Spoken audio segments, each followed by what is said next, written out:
All right. Good morning and welcome to Trailblazing Tex. What's up, Jamie? Hey, how's it going? Good. Happy Easter. Happy Easter to you. Are you doing anything fun on Easter or are you just hanging out? I did some chores. Stella and I are hanging out, my dog, and I've got some work to do this afternoon, but gonna keep it pretty low key. Cool. It snowed here, so it doesn't look like anyone's doing any Easter egg hunts or anything like that. So pretty low key is here as well. But before we go any further, I do want to introduce you, everyone. This is my brother, James Metcalf. And depending on kind of how you know him or at what point in his life you know him, you might know him as Jamie. If you grew up with him or you know him through me, you might know him as James. You might know him as Jim. But wanted to give you an opportunity to introduce yourself. Yeah, I'm James Metcalf. I graduated Marietta College, class of 2015, with Petroleum Engineering degree. Since then, I've been working out in West Texas for about the past 5 years or so. You're in Midland, right? Yeah, I live in Midland. I moved here about 4 years ago, and Cool. been here ever So since. what is Midland closest to in Texas? Okay, so you have the very southeast corner of New Mexico, and if you go straight east of that, about 70 miles, that's where Midland is. It's also 2 hours south of Lubbock, 5 hours north of Austin. Cool. 5 hours west of Dallas. So it's smack dab in the middle of nowhere, but it's a pretty good town with good people. Which city do you frequent the most outside of Midland, of course? Probably Denver for work. I like to go to Houston as much as I can, but I don't find myself there as much as I'd like. But probably Denver. Yeah. It's difficult to travel from here, so it's usually just work related. And how have you liked sleeping on our couch when you've come to visit in Denver? It's pretty comfortable. Yeah. Love Sack. Yeah. Love Sack makes couches. No, I'm ready for you to have a official guest bedroom though. We are waiting to order all of that after the quarantine. Last thing, since you're originally from Houston, what is the one thing you miss the most about Houston? Oh, wow. Probably the variety of restaurants. Midland has a couple nice restaurants and a decent amount of variety. But it's nothing compared to Houston. Yeah. Just the social environment of Houston is what I miss. For sure. Yeah. And so for those of you listening, we're both originally from Houston, and I recently moved to Denver last September. So there's a lot of Houstonians up here, and I think Denver's restaurant scene is definitely getting better, but Houston restaurants, I don't know. I can't compare it to anything else. It's so great. But let's go ahead and move on. And so to kind of provide some background on why I decided to do Trailblazing Tex was, I found myself wanting to connect with people. I think most of us can relate to that. I'm certainly doing Zooms. I know you and I FaceTime all the time, doing Zoom meetings with my friends. I do Zoom a lot anyway with work, texting, calls, social media. But there's something to be said about sharing stories and actually sitting down and having conversations. And so found myself thinking about all the interesting people I have in my life that have great stories, great success stories, great backgrounds, fascinating interests. And I wanted to share those stories. And a lot of the people that I had in mind, you is one of them, is that there's resiliency, and there were some obstacles you had to overcome to be where you are today. And so I think in the climate that we're in with the COVID-19 and quarantine and the market, and for those people either entering the job market that are graduating or people who have now suddenly found themselves looking for jobs, I think there is a great opportunity to share stories about overcoming these hurdles that, down the road you will be successful and set you up for success. And Stella, so why don't you tell everyone what type of dog is Stella? Stella's a silver lab. She just turned 5 in January. Wow. And she's a little bit of a pain in the butt. And I think she's tired of me being home so much right now. Yeah. My cat sleeping like 10 hours a day while I'm gone. So poor thing. Yeah. My cat Kettle will probably make an appearance. Maybe she's downstairs sleeping, so who knows when she comes back. But yeah, so I wanted to share your story, especially because you graduated in 2015 at a time when oil and gas was crumbling, basically, probably the worst time you could enter that job market back in 2015, and share your story. But before we even do that, I want to even back it up a little bit further and talk about your time at St. Andrews in Delaware. So you're one of the few people I know that went to boarding school. You were there for your junior and senior year, right? Mm-hmm. Yep. And so, I know there was a couple factors of you going there. For one, you know, in Houston, rowing or the sport of crew was not big, and that was something you wanted to pursue.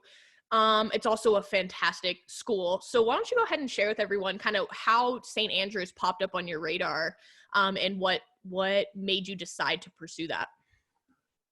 Well, it's a little bit of a long story, so I'll breeze through it for the sake of brevity. But so, you know, our parents went to college with a couple people that went to St. Andrews, and so they always knew about it. Dad had always wanted me to, you know, explore rowing. I think he liked the idea, and so did I, of trying it before I got to college, so that I'd have some experience with it. And then also just to kind of broaden my horizons on the education side of things. So when you went to college, at the same time you were applying to college, I was applying to boarding school. And, you know, I got in and I showed up, and, you know, I can tell you it was a lot different. One of the main reasons I wanted to go was I didn't really like the, you know, the massive classroom, 4,000 kid high school that I was in the Woodlands. And St. Andrews is like a 350 student body, with just 4 classes of freshman through senior. And so you have a lot of small classes. It's a completely different style of education. It's pretty immersive. So I ended up there, joined the rowing team at St. Andrews. It's also pretty much a requirement that you do more than just one sport. So I wrestled for 1 year, you know, and I started rowing, and I kept playing football, which I really enjoyed playing football.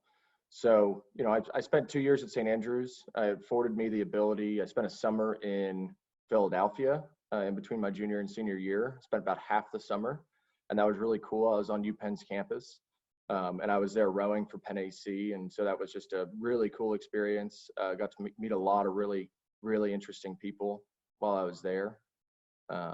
And doesn't Penn AC produce a lot of, I don't want to say Olympians, but, you know, world-class rowers? Yeah, it's one of the 2 main boathouses in Philadelphia, which is kind of the mecca of rowing. It's Penn AC and Vesper are kind of the 2 premier rowing clubs in Philadelphia on the Schuylkill River. And mine was a summer program for high school kids, and, you know, a lot of the kids that were rowing with me were, you know, honestly much better than I was, and they ended up being pretty successful at, you know, big prestigious Ivy League schools. So it was pretty competitive too. I probably had never been in a competitive nature like that before. Yeah, and so, you know, obviously growing up in Texas, most boys play football. That you had been playing since before middle school, if I remember correctly, and then rowing, Dad had kind of exposed us both to it. But wrestling, when you started wrestling at St. Andrews, that kind of surprised me. So, like, what did you learn from that? Because it seems like a totally different sport and a whole different beast than any other sport we had been exposed to. Yeah, and, you know, I did that because I really didn't feel like, you know, there's only so many sports in the winter, and I didn't feel like, you know, squash or swimming or basketball was going to be my forte. Not basketball. Yeah, definitely not basketball.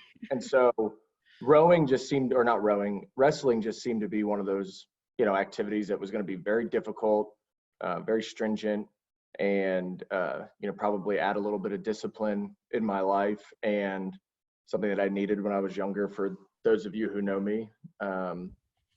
And I don't know, I mean, it was just a very difficult sport, especially coming in, you know, at 16 years old. And a lot of the people you were wrestling against have been wrestling since they were like 6 or 7. Yeah.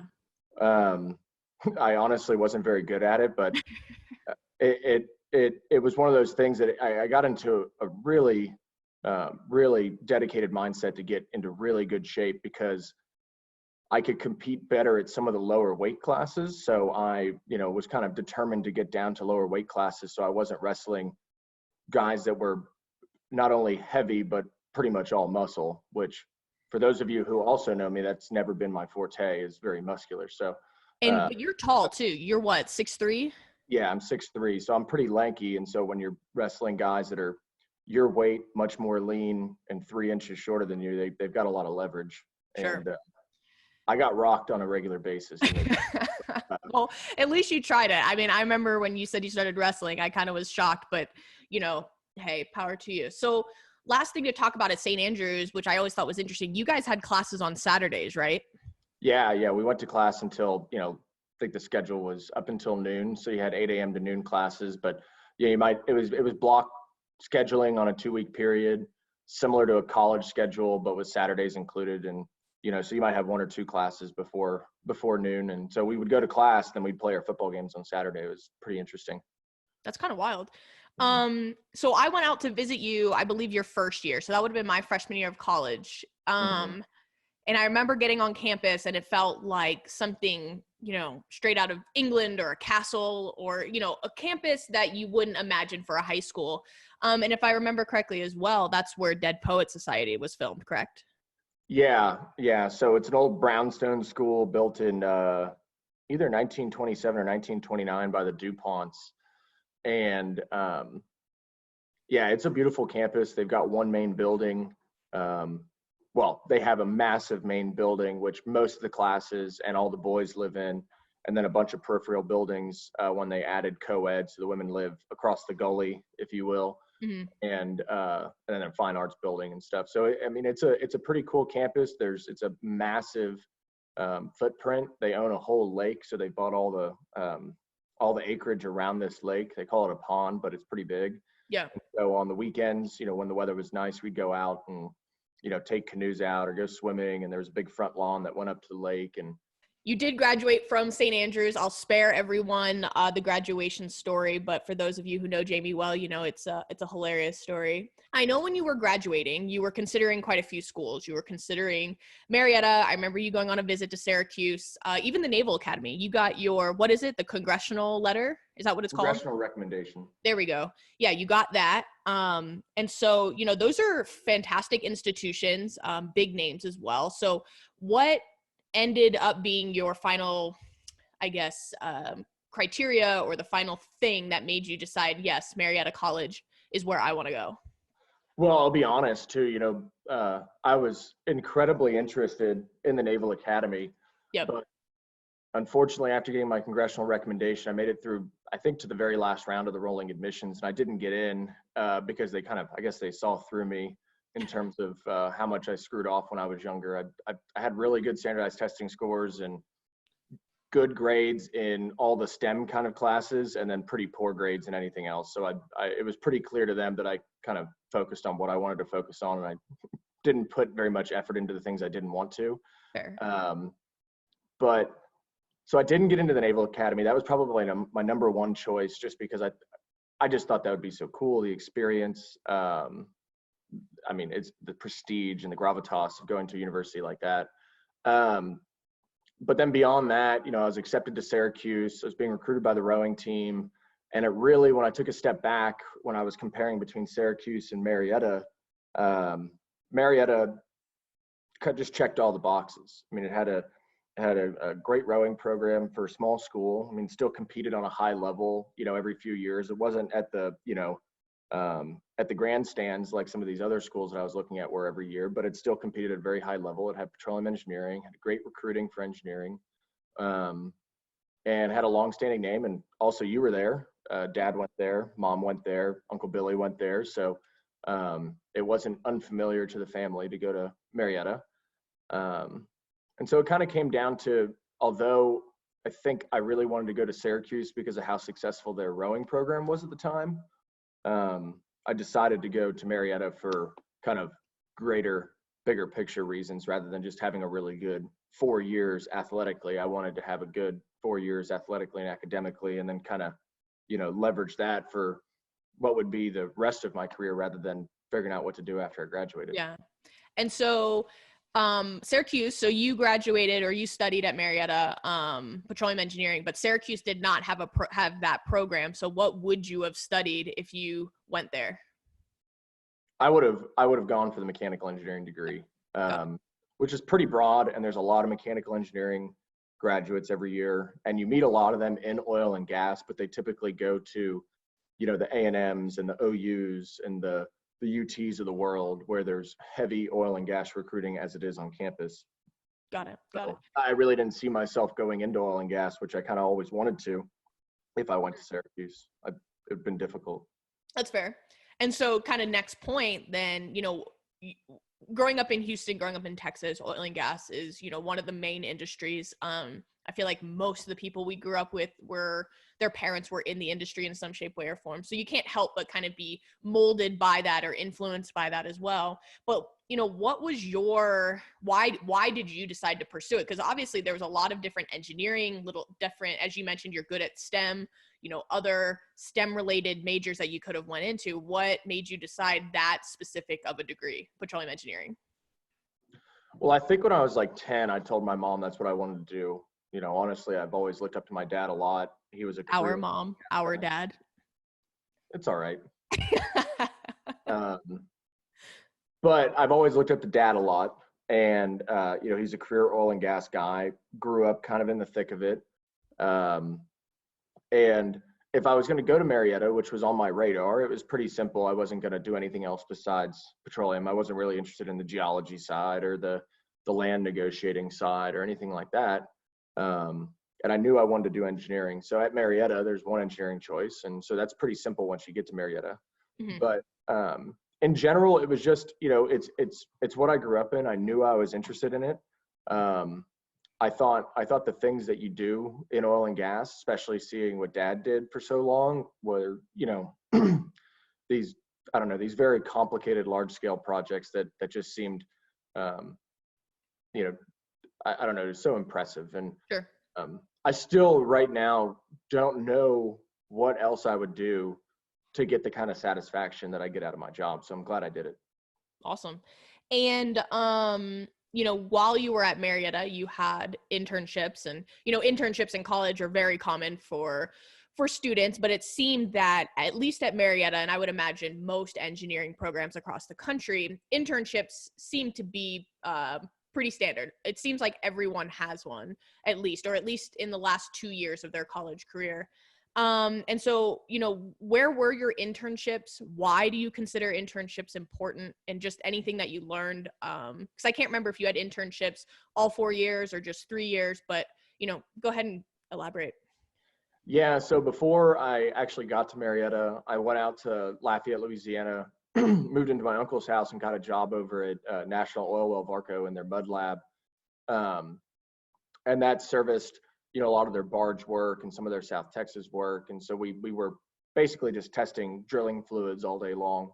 And I got that for multiple reasons. I wasn't allowed back in the house for a little while because I got in trouble. And so I went to Lafayette to go move in with my uncle. And I said, well, if I'm going to be here, I'm not just going to sit on the couch. So I went looking for a job. But that one is important for multiple reasons, and I'll get to that after. But then after my freshman year, during my freshman year, I got recruited for an internship with Southwestern Energy in Arkansas, and I was in Damascus, Arkansas, which is north of Little Rock by about an hour in the middle of nowhere. And so that was a production intern where we built up equipment all day long. So it was a very hands-on internship of basically, you assumed a labor job to learn everything from the ground up. So I did that all summer. I got invited back the next summer, and I was a completion engineering intern, also in Arkansas, but this time I was in Conway, which is only 30 minutes north of Little Rock, out of Southwestern's kind of Fayetteville field headquarters. And I had a pretty cool project that got scrapped because of a kind of a malfunction on location that ruined all the equipment I was supposed to be measuring. So I had an interesting summer just kind of running around, watching as much stuff as I could. That project got scrapped. I honestly had a pretty dismal presentation of just showing pictures of the things that I watched. I mean, it was hard to learn anything without like a real project that you could work on. But one thing, just to stop you there, sometimes that happens, right? Where the plan or the project you were working on goes upside down for whatever reason, right? In your case, something got messed up, maybe budget gets pulled, kind of in my world. But you have to find a way to kind of make the best of it. You have to find a way to continuously learn, show people that you're expressing interest, you want to learn. And so even though your project didn't go as planned, what were the proactive steps that you took besides like observing? Like, did you reach out to people?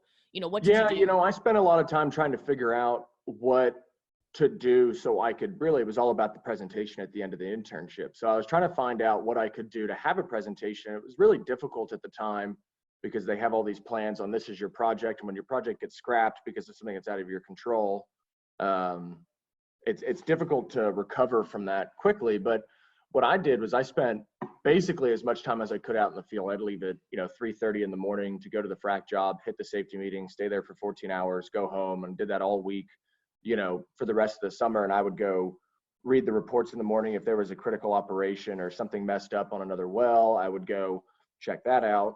And, it kind of came down to, I still just didn't have that great of a presentation because it was a lot of, talking about things that I still hadn't learned enough about because I was just out in the field and I saw it once.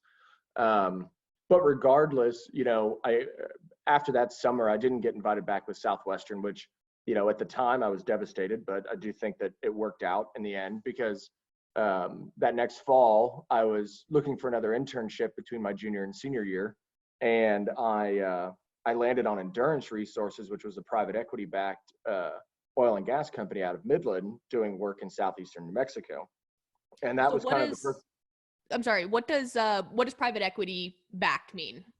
It's basically a funded company by a group or an organization that has a bunch of funds, and they go back with a certain amount of equity or money. They give you let's say they give you $300 million to go, purchase acreage or develop acreage or drill and complete. And so it's the funds that somebody makes available to you so that you can basically build a company and not have to do it completely from scratch or from like on a cash flow basis. Sure. You build up the value, and then when you sell, the money is basically paid back with some kind of multiplier, and then all the executives get to make a good amount of money if everything's successful. Sure. But I ended up there, and that was really good. The drilling engineer that I was supposed to be working with wasn't there anymore when I showed up. And so I had to assume a lot of responsibility that I really didn't know anything about. And my boss, Don Ritter, was a, really interesting guy that gave me a lot of latitude and taught me a lot of things and gave me the opportunity to work in what turned into, a couple of years later, the most prolific basin in the world. So, I was at Endurance for that summer. I continued to work for them through my senior year, and basically doing all of the progs and the permitting, the regulatory work, all the reporting and the summaries, and also kind of planning special projects or working on special projects on the side. So that was a really good way my senior year to make some money. But then, I was counting on them hiring me after college, and everything started to change in 2014. And it was really at the end of 2014 when I realized I wasn't going to have a secured opportunity at Endeavor anymore. And I had already said no to several interviews in the fall, which is the main recruiting season. So I took a couple interviews that fall, and I'm personally glad none of them worked out because I like where I am right now. But it was very challenging. And so going into kind of Christmas, that I guess right after I finished my finals, I started really buckling down on trying to find new opportunities. And I probably sent out 100 resumes with 100 custom cover letters.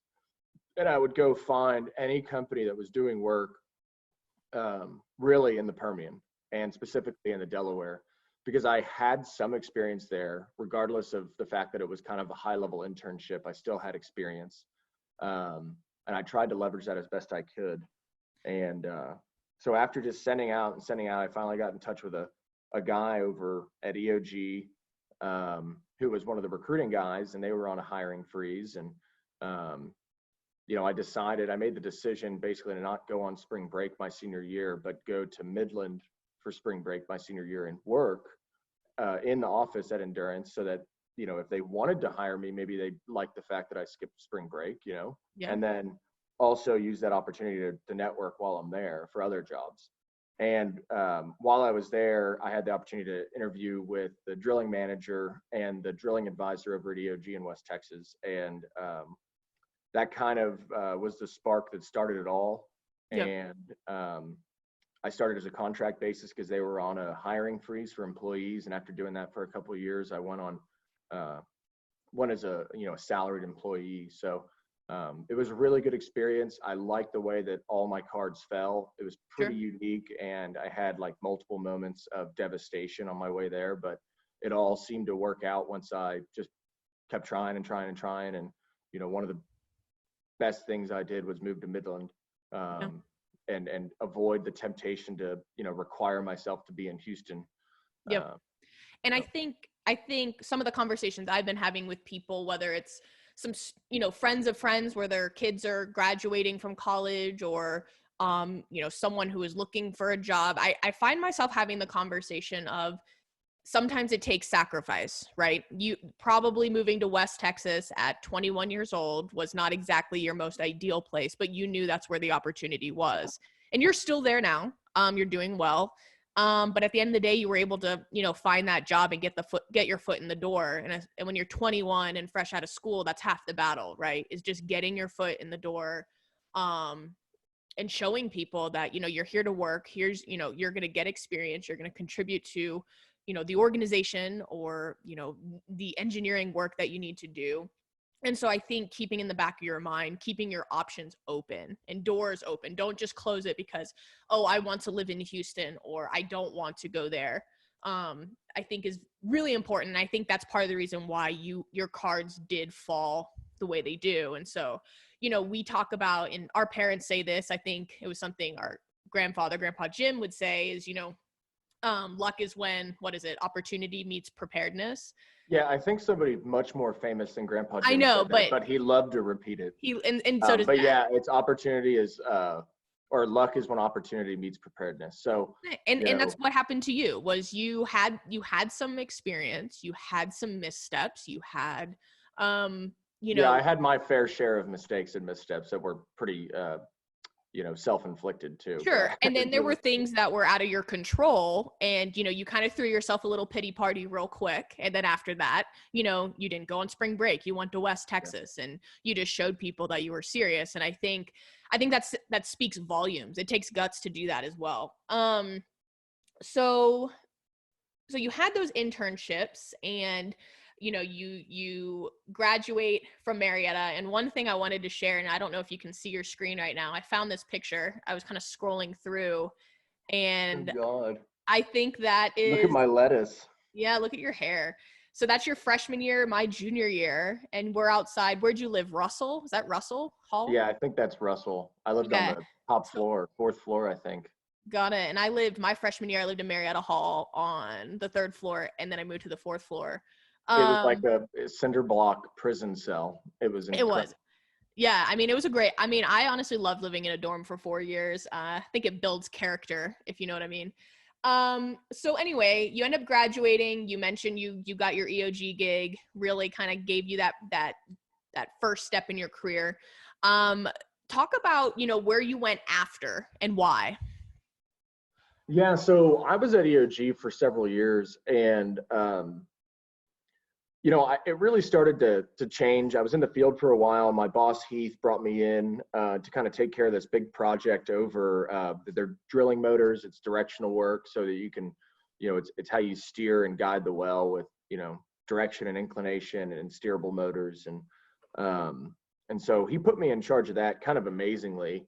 And I like to believe that I did a good job because he didn't ever rip me off of it. And, things started to change. The business unit went from, it was a small business unit. We had a handful of engineers, whether we had a few rigs or a lot of rigs. We always had a pretty tight-knit team.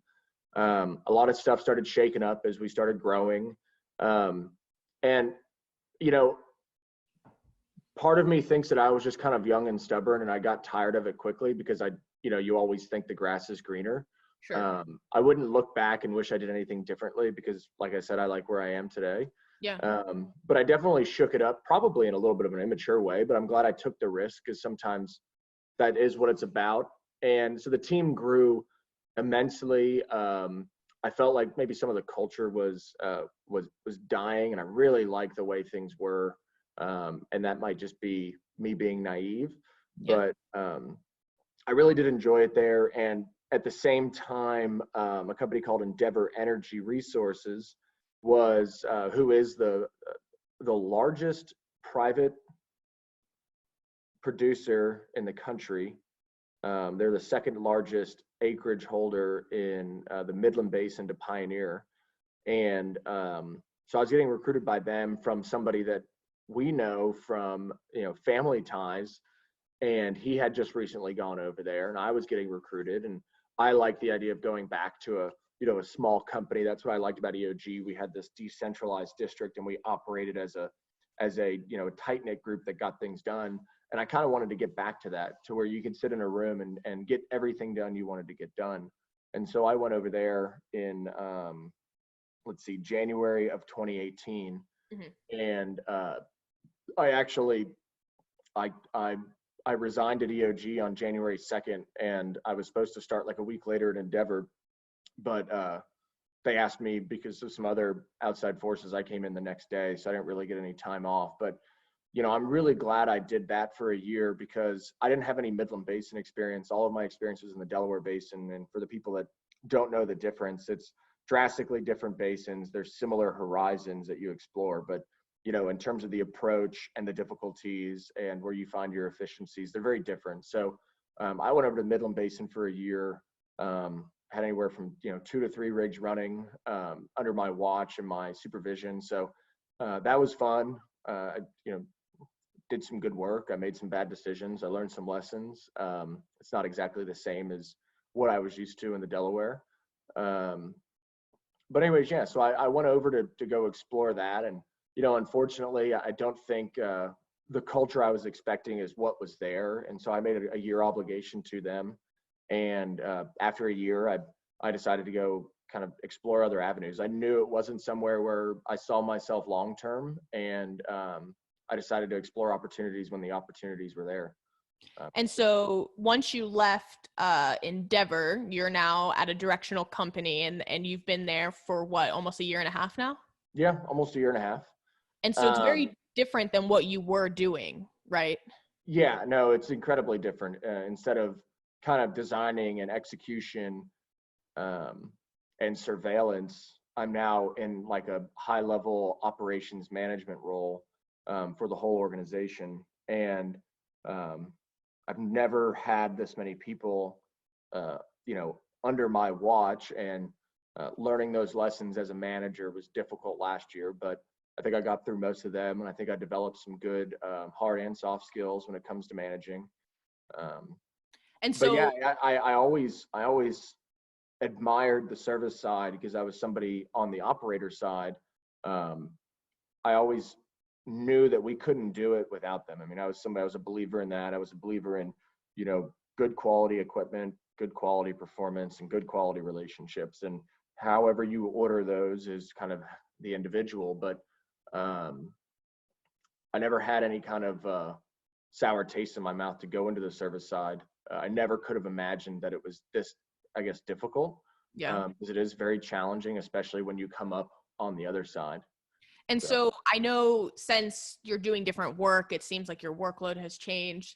What does a typical day for you look like? What time are you up? What time, before the pandemic, were you going into the office? When you came home, long days, right? Yeah, before all this stuff started, my typical week also includes, some level of traveling. I probably travel 25-30% of the time before all this stuff started. But when I'm here in Midland, my typical day, I wake up at 4:45,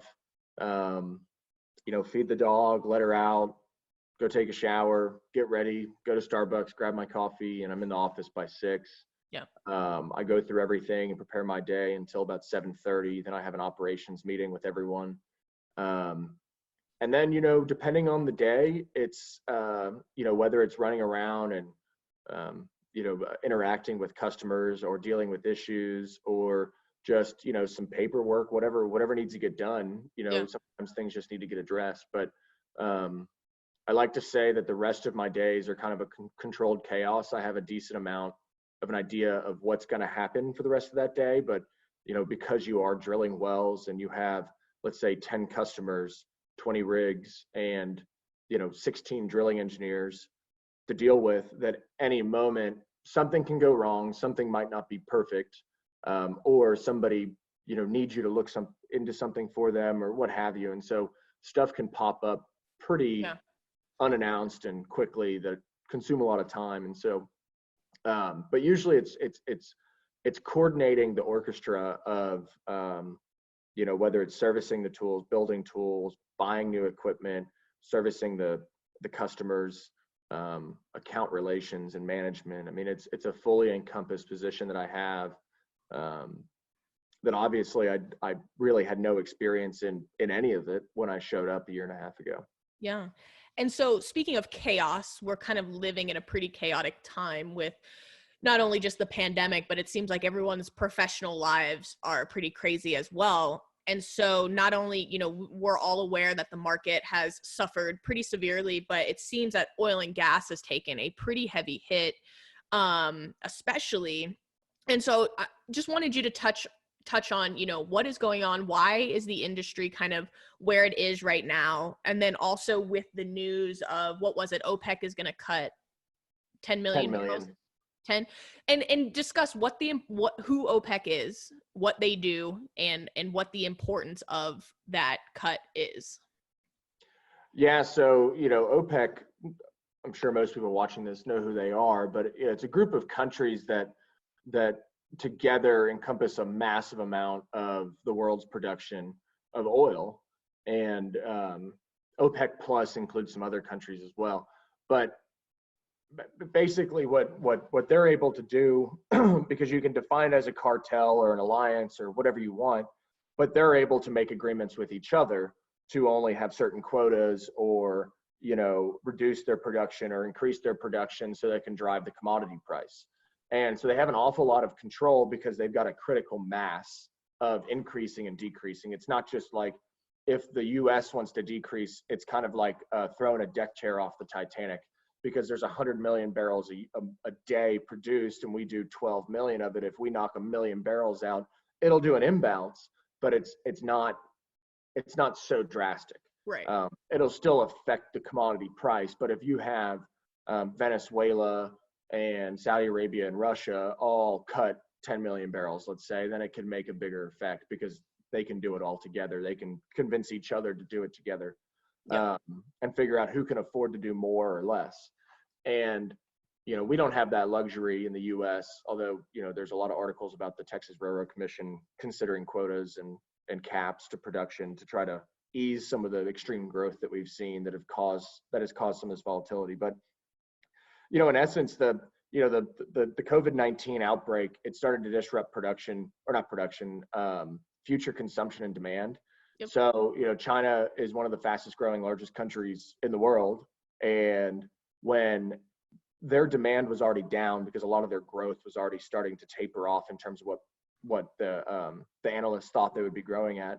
And when coronavirus happened, it further impaired their growth rate, their estimated growth rate, which is what all the futures of demand is kind of relies on, is Chinese growth, because the rest of the world is going to develop and the rest of the world is going to grow, but at not nearly the pace of China, which has like 1/6 of the people in the world.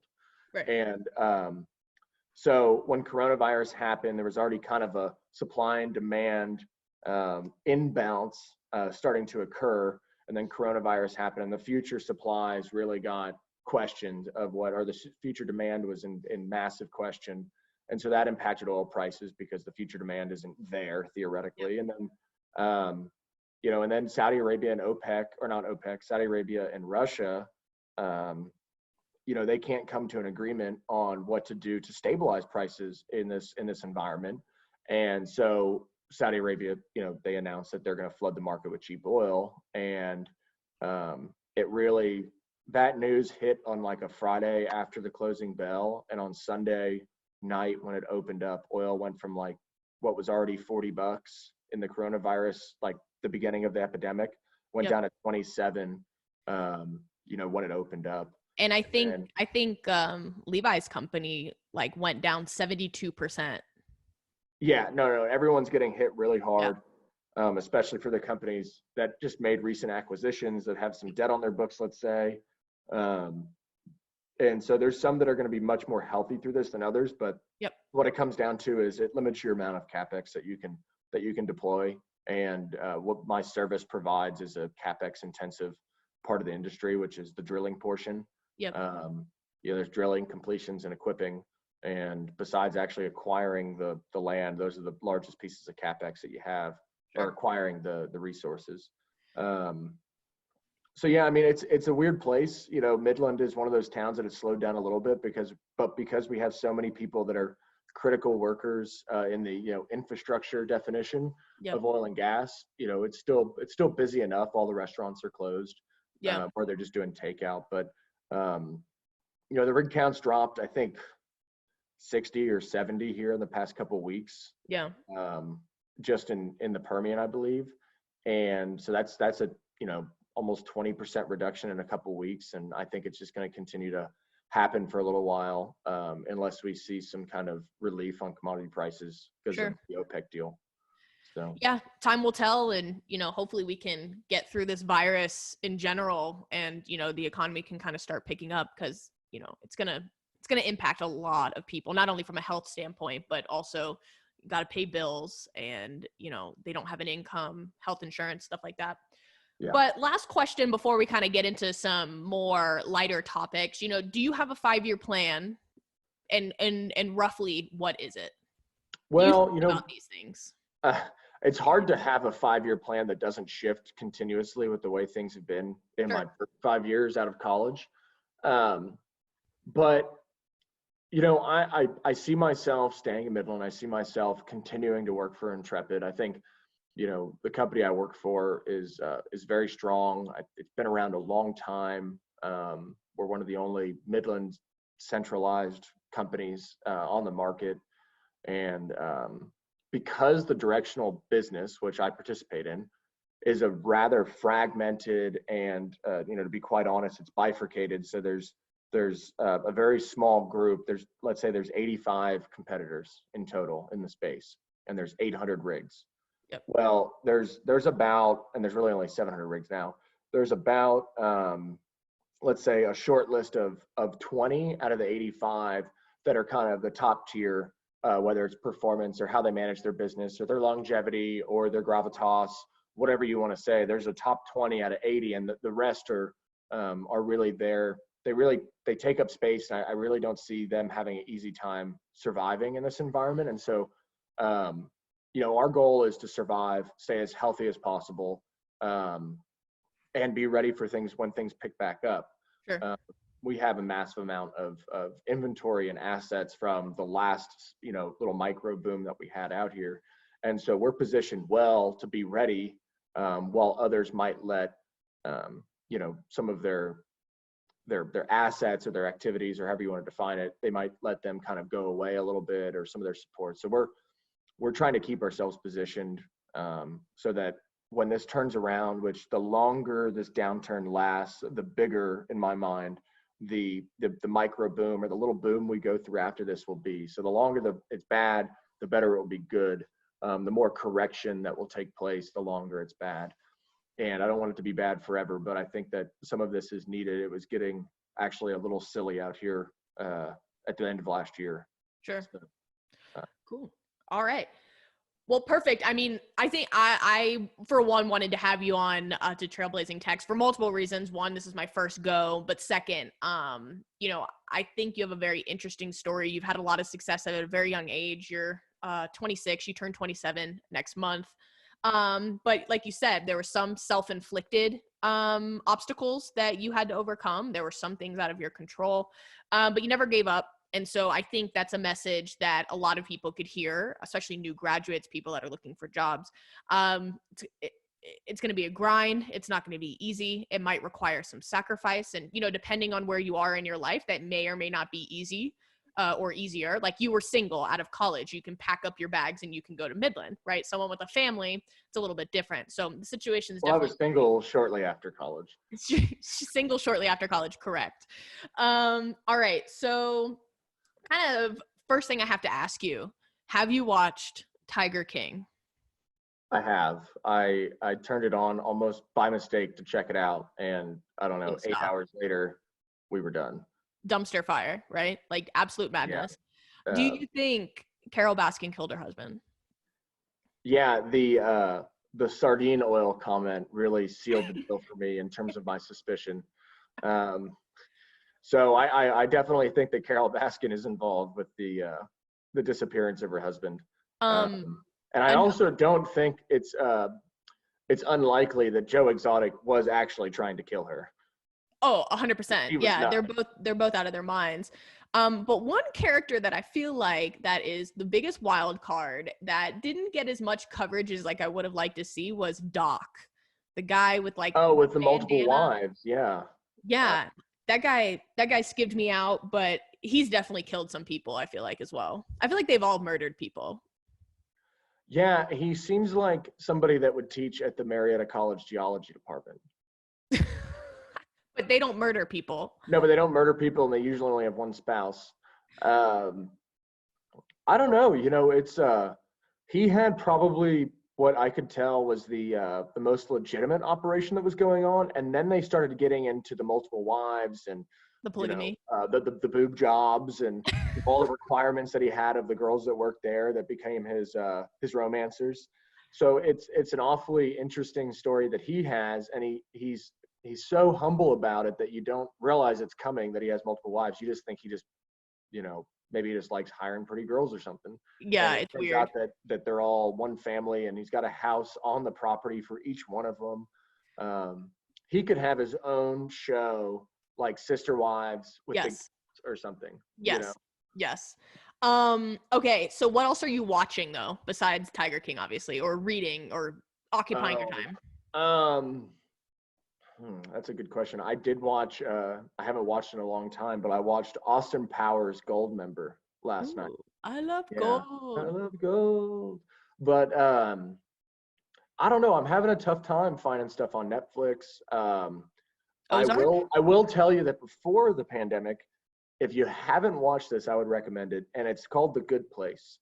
They have totally finished all their seasons. The last season's done. I think you actually have to buy the last season on Amazon, but once you watch like the first 4 on Netflix, you'll realize that it's a good one. It's actually a little bit of like a chick show, but what's it about? It's about a woman that dies, that gets sent to heaven, but her heaven just doesn't seem right, and it actually really annoys her. And I can't tell you anymore because it'll ruin the first season, I think, if I tell any more. But The Good Place is a really good one. I've been playing a lot of pool by myself, actually. Been playing myself in pool at my house. I don't know. I'll kind of turn on the TV. I watched 2012 last night because I just, it's a not pandemic, but it's a, what would you call that? Like world destruction kind of movie. I also watched World War Z the other day because I thought that was appropriate. Yeah, just getting in the mood of apocalypse. Yeah, I watched the movie Contagion as well. So I'm like really into it. I'm letting myself get worried, probably more than I need to, since I am self-isolating for the most part.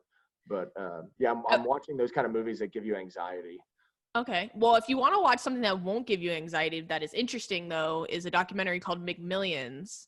And it's about kind of the mob family, the Colombo family, and some other folks that scammed the McDonald's Monopoly game like for a decade. Oh, yeah. I saw the previews for that. Yeah, it's actually an incredible scheme. There were actually like no winners for like a decade. Right. But this family, or kind of these loosely related people, constantly were winning over time. And it's actually pretty incredible. Like, if there wasn't a whistleblower, there's no way they would have ever caught on to this. But it's a pretty crazy thing. And I was talking to Levi, and I was like, I don't remember any of this happening, like the trial or anything. Because the trial was right around 9/11, right? Yeah, exactly. So it kind of got over, obviously, just kind of overtaken by what had happened on 9/11, but still crazy. I don't remember how many episodes, probably roughly 8, but entertaining nonetheless. I mean, when you get the mob and McDonald's together, like, it's a pretty good story. I will tell you, I watched the 3rd season of Ozark. I was a big Ozark fan, and it took them forever to come out with the 3rd season, and I just finished it. 2 years. And I'm gonna restart it and watch, because it takes a little while to pick up, but that's one thing I'm gonna do. I'm just gonna watch it all through, because it took so long to come out with season 3 that really you forget a lot of the little details. And so I might binge it a couple episodes a night over the course of a couple weeks. Yeah, we finished Ozark last week, or maybe the other day. I don't know, time. I can't keep track of time, but yeah, I loved the first season, on the second season, and then the last half of the third season I really liked. I like Jonah. I like how Jonah's character is developing. And so, you know, they haven't been renewed for season 4 yet. I would imagine they do because the way it ends is kind of so open-ended. But yeah, Ozark is another good one. So yeah, I personally like Charlotte. You would like Charlotte. You know what though? Charlotte's face, like she's a beautiful girl. Charlotte's face though, like her bone structure, I feel like if you would like make those mache masks and put it on her face and pull it off, it would look like that guy from Jigsaw, the guy that's like, wanna play a game? Yeah. Like go back and look at her and you could literally put like red dots on her cheeks and then she would be the Saw doll. Yeah. It's like she's part Great Dane or something. That's horrible.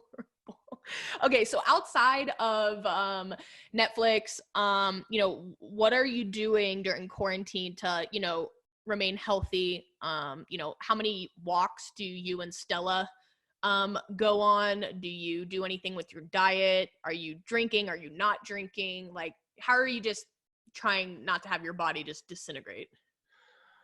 Well, so for the first couple of weeks of quarantine, I did find myself sometimes cracking a cold one a little too early on a work day when I was sitting there emailing. So I kind of just thought to myself, I tried to be, well, I didn't try. I was successful in being sober during January, but I didn't really take the dieting portion of it appropriately serious. So I ended up actually gaining weight, not drinking for a whole month in January, which is actually incredible.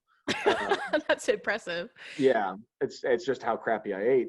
But so I decided, because I'm going to be at the house, I'm going to be at the house a lot. I don't need to be just like sitting here drinking to pass the time. So I decided just not to drink for April. So that's made me kind of more productive all the way through the evening. You know, I'll sit here and do some chores as the TV's on for a while and stuff like that. I'm also not really, you know, I'm not really ordering any food, like very rarely. I might go drive through the Chick-fil-A line to go get some grilled nuggets. But besides that, I'm pretty much just cooking everything at the house. Nice. And I go to the grocery store like once every 10 days, so I don't have to go very often. And yeah, I'm doing what you taught me, which is the macros. So I basically just track my fat, my carbs, and my protein. And there's kind of a distribution that you try to hit that also equates to a certain amount of calories. And you got to also drink a bunch of water. And yeah, I mean, that's one thing. I mean, I did the whole macro counting back in 2018, like very seriously for 6 months, and I lost like almost 30 pounds. And so, you know, it's a great way to, one, just keep a hold on your diet, whether you want to lose weight, whether you want to gain weight, or if you just want to maintain, because then all of a sudden you realize like, oh, this bag of chips is X, Y, and Z, or I grabbed this handful of peanuts or candy. And then you it makes you very hyper aware of the mindless eating or the unnecessary eating that you do. But at the same time, when you're trying to lose weight, you can still eat what you want, right? You just have to, it's like a puzzle, make it fit your numbers. So if you want Chick-fil-A, you might blow out your fat numbers for the rest of the day. But, you know, there's ways you can. Tuna for dinner. Yeah, but it's a sacrifice. Yeah, yeah. And I enjoyed it. I did it through One a program. thing I hate though. What? Is you cannot, you really can't eat any red meat. It blows your fat. Yeah. Yeah. Even like an 8-ounce filet. Yep. With like no bacon wrapped on it or anything, just a regular filet, just seared. It still has probably, you know, an 8-ounce filet would have, I don't know, 70, 80 grams of protein. Yeah. And maybe 90. And then it's still going to have like 50 grams of fat in there. Even though it's a filet, but if you get a ribeye, it's like, you know, for every 100 grams of protein, it's 100 grams of fat, you know? Yeah. So it's difficult because I do love steak. And so my birthday's here in like 3 weeks and I'm going to have a big juicy. You should though. But that's the kind of beauty between macros. And I did a program called Stronger You. I don't know if you officially ever did Stronger You, but you kind of realize what your priorities are, right? Like, and sometimes it's worth it to blow it out, right? Like your birthday, but you kind of realize just because you go out to dinner or you go out doesn't mean it has to be like celebration, right? Like you can still eat like a normal person and not like blow everything out.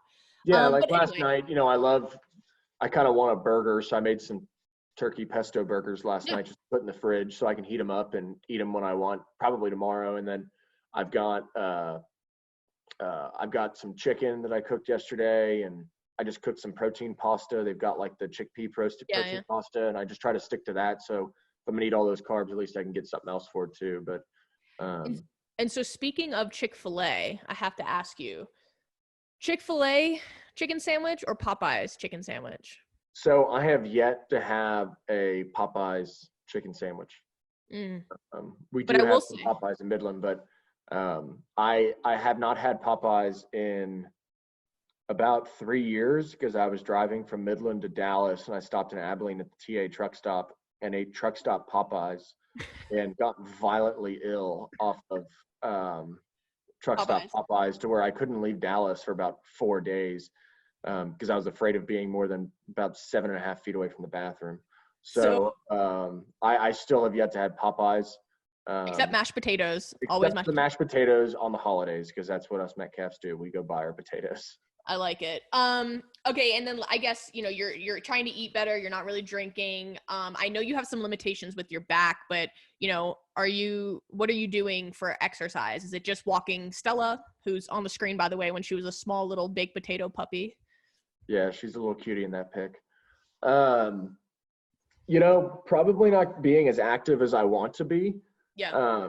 That's probably one thing. I mean, I would say two things that with all this time I do have, if I was more efficient of a person or if I forced myself to be more efficient, the two things I wished I would accomplish are probably keep the house a little cleaner Yep. and be more active. Yep. Besides that, I think I am accomplishing everything else. My house isn't a pigsty or anything, but I need to sweep because I have a dog and maybe take some boxes out to the dumpster, stuff like that. So I've got some things I need to do in the house and I put those off, and I probably need to go on some nice long walks. The weather's been about 80% of the time it's been beautiful. So I Nice. haven't really taken advantage of it like I should have. And you have those two guests behind you, your antlered friends. Yeah. Did you kill them? Yeah. So this one was shot on the King Ranch in South Texas. Yep. And then this one was shot outside of Roswell. And so this is a whitetail. Got And it. this is a pronghorn, which is the fastest animal in North America. So I shot that outside of Roswell, New Mexico. It's probably the coolest shot I ever had. So that's everything else was kind of like, we just went and shot a deer. That was like a real hunting trip that I still am proud that I even hit him. It was so Nice. far away. And, So. and speaking of trips, I know a lot of things have been canceled for people, but do you have anything coming up, and where would you like to go if you had anywhere to go? Well, I was supposed to go on a bachelor party in March, and then we were supposed to have a wedding in 3 weekends, and then I was supposed to have another wedding in beginning of June, and all of those have been canceled or pushed. And so really the next thing I have planned is Katie Rose, our cousin's wedding, at the end of July. Yep. And we got that awesome beach house right there next to the venue, so that's gonna be fun.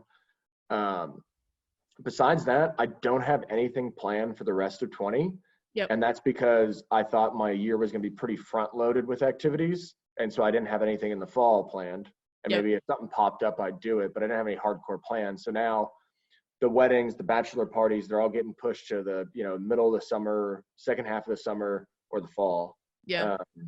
And, maybe it'll be good timing to, we'll do maybe a destination Thanksgiving and a destination Christmas or something this year because we're haven't done not going anything. to have the opportunity to do a whole lot. Yeah. And I definitely feel for all the people that have to push back their weddings. Like our cousin it was supposed to be May 1st. Now it's July 31st.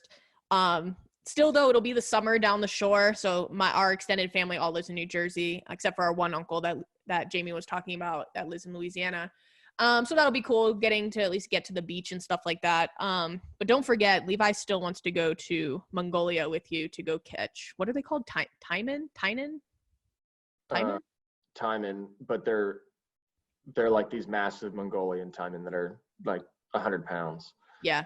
So Poor guy. I think we need commodity prices to improve before we go do that. I agree with that. All right. So last thing, kind of coming up a little over an hour here, hindsight's 2020. Would you have done anything differently? And I think you've kind of touched on this. For the most part, you don't regret anything, but there were some obstacles that were self-inflicted. And what would you say to anyone, graduating in May? Yeah, I say I don't regret anything. I guess I don't regret any of the career moves that I made, or, I can look past some of the mistakes I made that maybe cost me an internship or something like that. Because at the end of the day, I do like where I am professionally. I will say to anyone out there who's going into the workforce, especially in how volatile of a market this is, one thing I wish I did more of is probably save my money a little bit more deliberately. I'm in a good position, but you always think of, man, I wish I didn't waste that or do that, or that was pretty stupid or whatever, right? So, be wise when you do get an opportunity to set yourself up, because, nothing is guaranteed. And, your first opportunity, or not first opportunity, your first objective, shouldn't be go buy that nice truck. It's, I'm going to go build up a 6-month stockpile of money that I can use if something happens. So, but besides that, persevere. Still realize, guys, that half of the rig count is in Midland, and over a third of the rigs in the country are managed out of this one town, and they're managed by not these giant, multinational companies, but a lot of small independents, private equity companies. There's a lot of service companies that have headquarters here. Some service companies that are only out here and not in Houston. And one of the smartest things that I did, and I think some of the smartest things that I saw other Marietta people do, was move to Midland, even if it was for like a mediocre opportunity, because it just got them here so that they could leverage that into something better. I seriously don't think that there's any place better to be, even in $23 oil like it is today. Midland is still better than anywhere else. And I would say don't shy away from Midland just because it's in the middle of nowhere. Midland has some of the nicest people, and it's a relatively young community because everyone's from San Antonio, Oklahoma City, Dallas, Denver, Houston. It's a bunch of young people between 25 and 40. The housing market is crazy, but that's relative. It's not any cheaper, or it's not any more expensive than living in Houston or Dallas. It's actually cheaper, so that's good. You just don't get all the amenities like those towns give you. But yeah, I mean, it's not bad. I think Midland gets a bad rap, and definitely there are some things that if I had, the almighty power, I'd change about Midland. But that's what it is. It is what it is. This is where the security is. And stepping outside of your industry, right? Knowing what with kind of the stumbling that you had to take when you graduated, just in general, anyone entering the workforce out, whether it's oil and gas or any other industry, what would be kind of your little elevator pitch? Yeah, I mean, this is way worse than when I graduated. Yeah. I mean, that's the honest truth. But I would say almost be stubborn about not having an opportunity until you find one. Be willing to make sacrifices, be willing to almost do anything for anyone, anywhere, in order to get your first opportunity that you think makes sense for your progression. So I like it. Mm-hmm. Yeah. Humility is key. You had your goals, you had your wishes and your dreams, but unfortunately those are going to need to be a little bit more malleable to get your feet on the ground. Sure. Cool. Well, that kind of brings us over an hour. I wasn't sure if we were going to be 30 minutes, an hour, or what have you, but we're almost at an hour and 10. But I appreciate you coming on, giving me the opportunity to take my first step into the podcast world, if you will. And like I said, I think you have a great story that can be useful to all sorts of people, whether it's they're going into your industry or not, just the whole idea of persevering, like you had mentioned. So I'll get this out there and, hopefully share your story. Hopefully you become maybe a contact or at least an influential voice to someone. But, that's all I got. I don't know what the weather's like, but we're still snowing here. So we're just going to kind of hang out and kind of enjoy Easter and get ready for the week. I will say, Brittany, if I have one recommendation for you, do tell. That I would like you to change your podcast name to something that sounds like a SoundCloud rapper. Like Brittany Lil- Uzi Lil or Uzi Pio. Lil yeah, Uzi Tex. That'd Lil be cool. Uzi Tex. I'll have to rethink that. I'll have to think my rap name podcast, but I think I might stick with Trailblazing Tex, if that's okay with you. I mean, that's all right. Okay. But Well, it's just my opinion. just one man's opinion in West Texas. That's it. All right. Well, let's go ahead and wrap this up. And again, appreciate you coming on and have a good Easter. You too. I'll talk to you later. See ya. Bye.